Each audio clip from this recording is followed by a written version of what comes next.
Thanks very much, thank you. I made it all the way to the stage without tripping up, so that's my first anxiety dealt with. What a brilliant conference.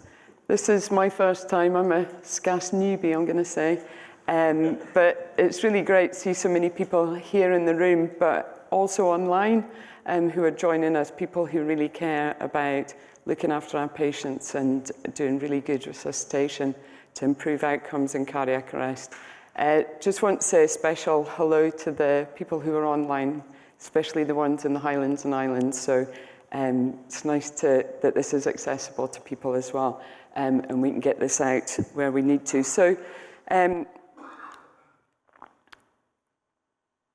my second anxiety has got me. There we go. So my name's Els, I'm a paramedic, and what I want to talk to you about is quite a simple principle, really. I don't think it's controversial at all.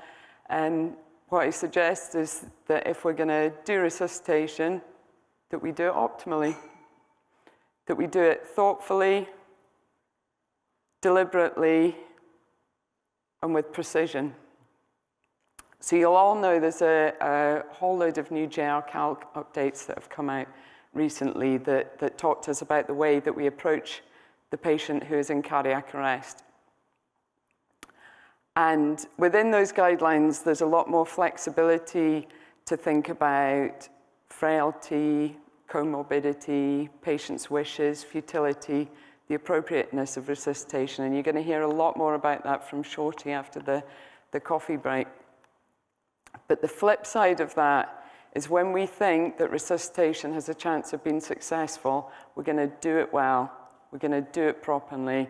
We've got 45 minutes. We're going to implement thoughtful actions, and we're going to really give that patient a chance. And so that's what I want to talk to you about. I'm calling it precision resuscitation. Or the alternative was, if you're going to do it right. I was slightly anxious about putting some dodgy 1980s music references into my presentation, because I appreciate there's a subset of the audience for whom this will be irrelevant. But then Gareth walked on to Back in Black, so that's fine. This is George Michael, Andrew Ridgeley, and their absolutely fabulous hair, which I hope you can just take a minute to appreciate.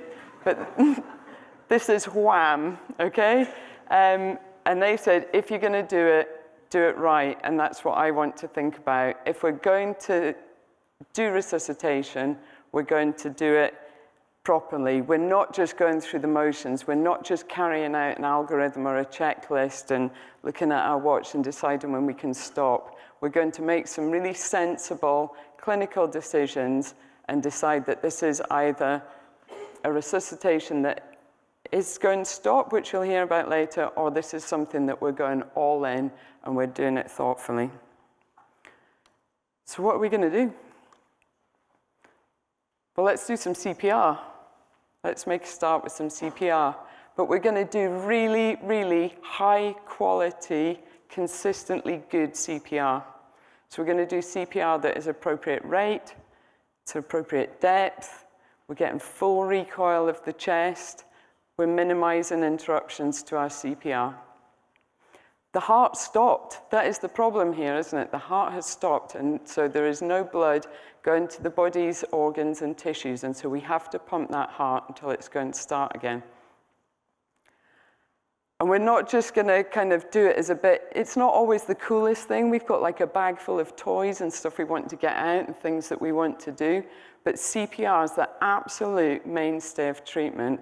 So this is not kind of one-handed CPR while you're scruffling around in a bag trying to find something, or maybe not doing very good CPR while the pads are going on, or having multiple interruptions, particularly, you know, at the start when you've got so much to do, haven't you? This is focusing on doing really good, optimal CPR. And it's tricky, isn't it? So use some tools that you have. Use your feedback puck, put that on, and it'll tell you you're going too fast, you're going too slow, the person's getting tired, the depth is not good enough, you're not getting full chest recoil. So use the tools that you've got to feed back to you to make sure that you're doing absolutely spot-on CPR. And because it's really tough, I would suggest offloading it to a machine if you can. So if you've got access to a Lucas or another mechanical CPR device, then offload, that's a whole job, isn't it? That's 1 or 2 people's job has been offloaded. It's consistent rate, it's consistent depth, it even tells you when it's done 30, and you can kind of leave that job and know that it's been done well. Just make sure that you apply that device appropriately so that it's in the right place and it's actually delivering CPR and not kind of stomach massage or something like that. But you use the tools that you've got available and deliver high-quality, optimal CPR. So you've got that going. You can start to work out what's going on now, can't you? So get a bit of history, have a look around you, what's going on in the environment, what other cues and clues have you got to tell you what's going on here? What is the major malfunction that has caused this patient to be in cardiac arrest?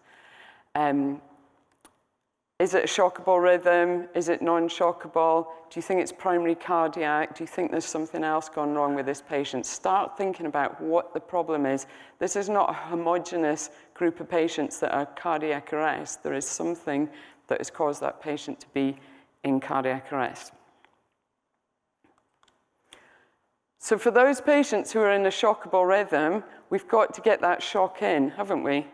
So we know that the things that help, high quality CPR and appropriate defibrillation. So we want to get the pads on and deliver a shock. And we only get to do this really every 2 minutes, don't we?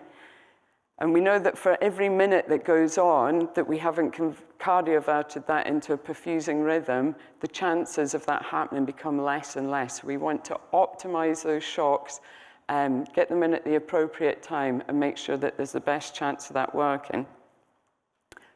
So how are we going to do that?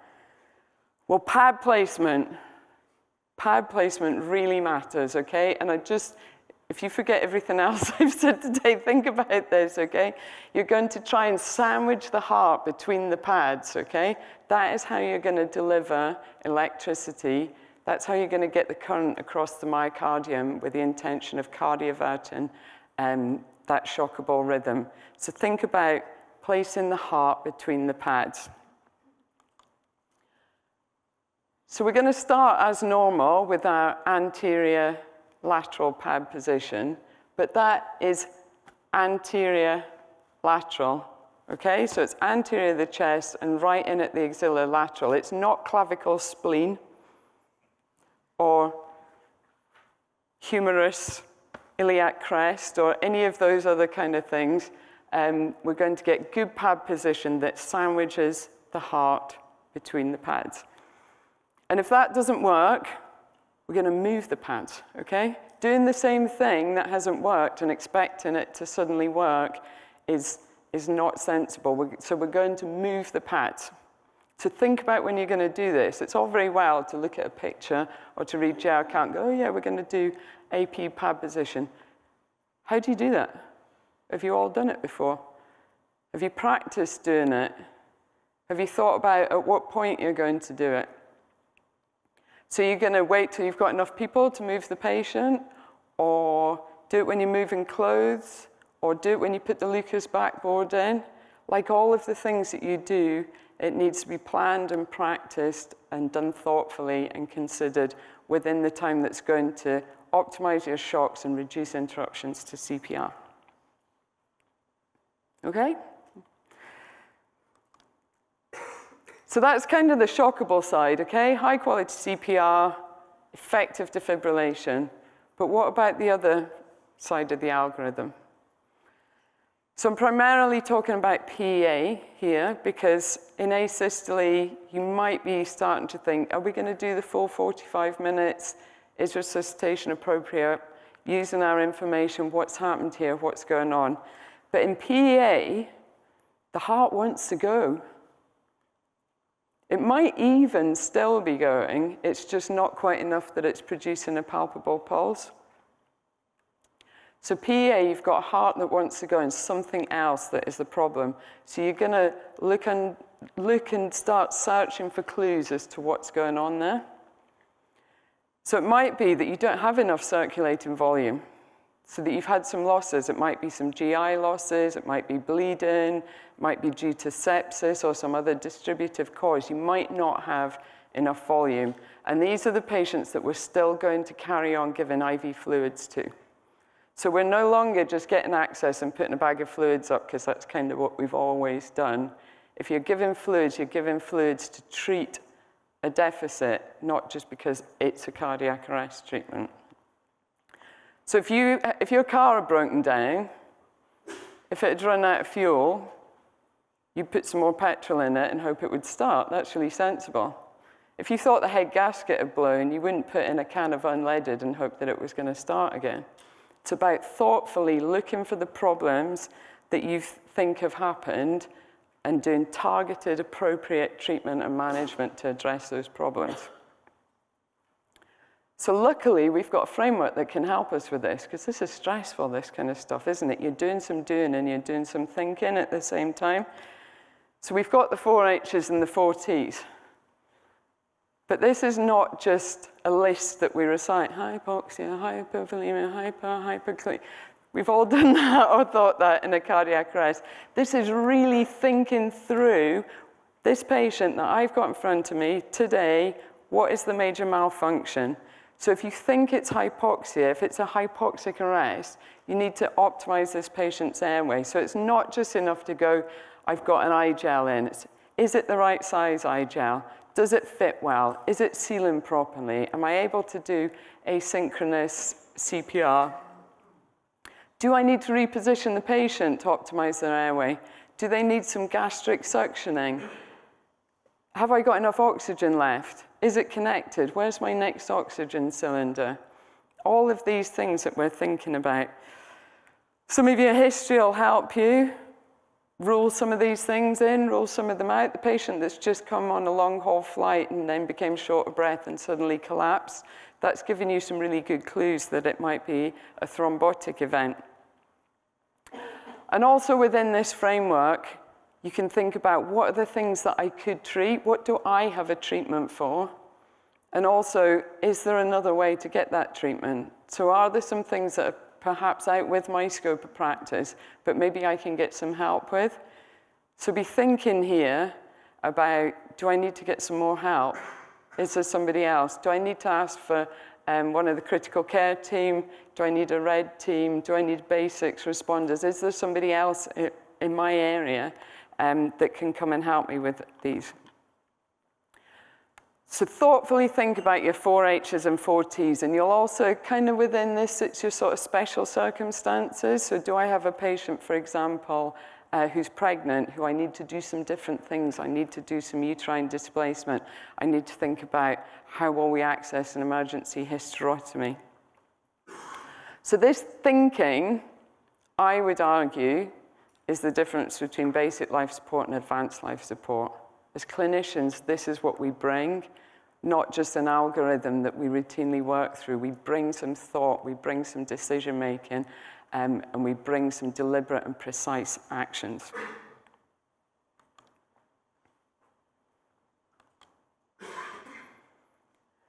So one of the things we need to kind of think about kind of early and then throughout the arrest, and I'm just going to sneak in another 1980s song lyric, is should I stay or should I go? Is this a patient that needs to go somewhere else for definitive care?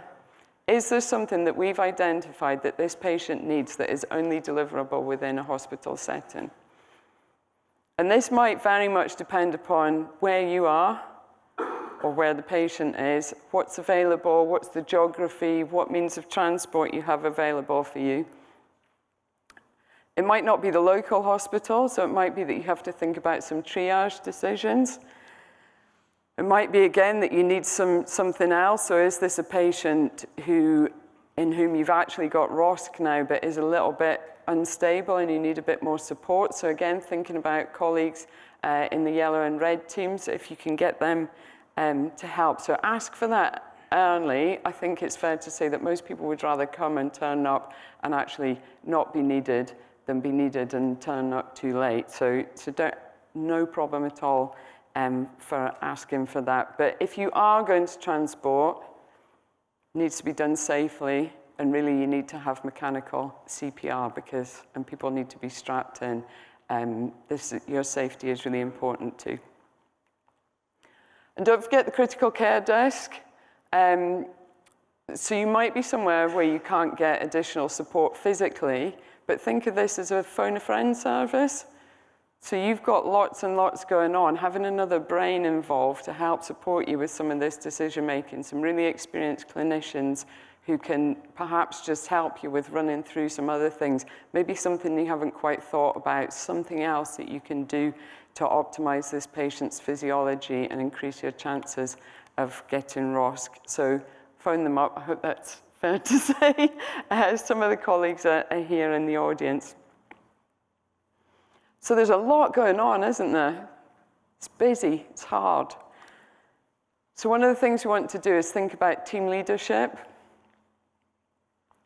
So as soon as you have enough people, you need to appoint a team leader. And I kind of like to think of it as the conductor of the orchestra. And this is tough to do when we're in a resource-limited environment, is to have somebody who's kind of standing back, standing off, because it's really difficult to be doing the doing and be doing the thinking at the same time, to be trying to deliver high-quality CPR and counting and ensuring you're doing a good rate and a good depth and you're not fatiguing and you're swapping providers whilst also going, okay, could this be hyperkalemia? So what we're going to do is separate some of that. And your team leader is not necessarily the most senior clinician on scene. That person might be doing a procedure that only they can do. And so the team leader can be a member of the team who is spot on at keeping track of your 2-minute intervals, making sure that shocks are being delivered, that the CPR providers aren't fatiguing, that you've given your drugs in the appropriate places, that they've kept notes of what happened, any changes in rhythm, and all of those kind of things. So there could be a scribe function built in there, but it's about the human factors of optimizing this team. And this conductor here, he's probably played this piece of music hundreds of times, but he's still going to have the sheet music in front of him, isn't he? So think about, have you got checklists? Have you got aide-memoirs? Is it worth you getting the algorithm out and just being quite sort of didactic about running it and just thinking through, have we considered that? Have we optimized the airway? Have we given fluids if they're appropriate? Are there any other medications that we should be thinking about? And work through the checklist. Can we optimize our environment in any other ways? You might be outside and be thinking of the people that can help us. Do we need to move this patient? Do we need to do something so that their airway is better situated? We can deliver CPR better. But all of these musicians, they might not play together all of the time, but they do practice a lot. And I would say that a lot of the things that we talk about, we perhaps think, oh, we've been doing it a long time. I don't know, when was the last time I practiced CPR? We can do this, we can practice, we don't need high fidelity equipment and things like that. We can practice. How are we going to get those pads on? How are we going to get that posterior pad on? That's the kind of thing we can practice with some colleagues, isn't it? Put somebody on the floor, and how are we going to move that patient and do it when they've got clothes on and we're trying to do other things and deliver CPR? So we need to think, this is important work, but we don't necessarily do it every day. And so we should think about our opportunities to train and to practice in it.